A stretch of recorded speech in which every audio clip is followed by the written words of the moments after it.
My name is Anna Curtis, and I am an attorney advisor in the Wireline Competition Bureau, but I'm probably better known in my role as the president of the union chapter, or Chapter 209 of the National Treasury Employees Union.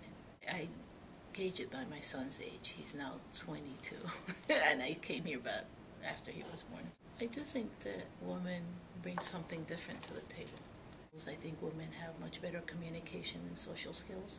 One is maybe it's encouraged more, and maybe in men it's been discouraged. I don't know why it's there, but it's true. I think where certain women fail when they're in leadership positions is because they try to be too much like male leaders. I'm no different. I'm a leader like they are, and I think that we fail when we do that. At least we fail other women. And society too. We've been there a lot of times. We understand if somebody is not judging us by our skills, or somebody is looking at us differently, not really giving us an opportunity to do our job or to compete, fairly with somebody else. That's not to say that there are not some male supervisors or leaders or people that are great. I think we've seen that's changed too, and we have a lot of them. My mentor was kind of a hellraiser, I think, and well, she was the kind of woman that said things way back when that people said, "Oh, that'll never happen here," and many years later, like 10 years later or 15 years later, some of those very things that she pushed for have had to happen. She caught a lot of flack for that. She was one of those people that recognize that women who were working like in field offices or answering the phones here were often dealing with customers, consumers, and issues. And they weren't just a secretary answering a question, but they often had to do that, what they would call public contact role, or today some of these consumer advocate mediation specialist people, and it took it took a different kind of skill and skill set, and so she pushed for training, and she had their whole classification change in the field offices, and people started recognizing that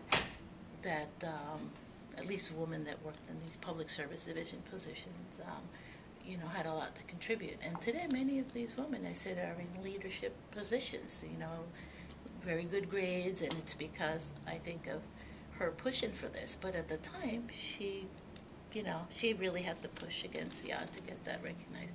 I mean, this is when women in the field, and this is, I know from her telling, I wasn't here, I sort of came when she was pushing the envelope and changing things. But they would ask women in the field to wash the cars or answer or bring them their coffee. That stuff was still happening, according to her, and she just wasn't going to put up with that. And I like working for somebody like that. And I think things are very, very different today. I remember some attorney asking me a question, and then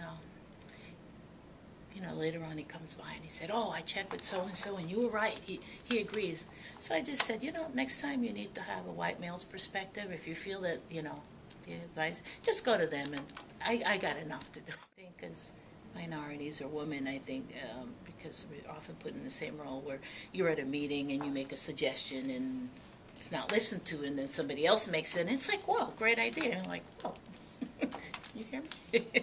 Barbara Jordan, she's one of, I was a very strong black female attorney, call it,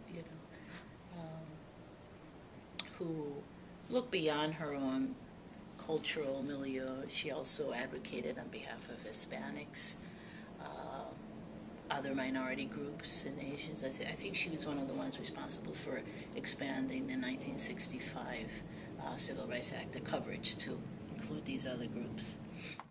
I always tell Mary Beth Richards I want to be her when I grow up. And she is one of the reasons I have always admired her, is because she hasn't lost her humanity, and she's always willing to listen. And it'll be great when one day we have a majority of women commissioners and then a male, and nobody will think anything of it. When we don't have to celebrate it because it's no longer a big deal, that would be wonderful.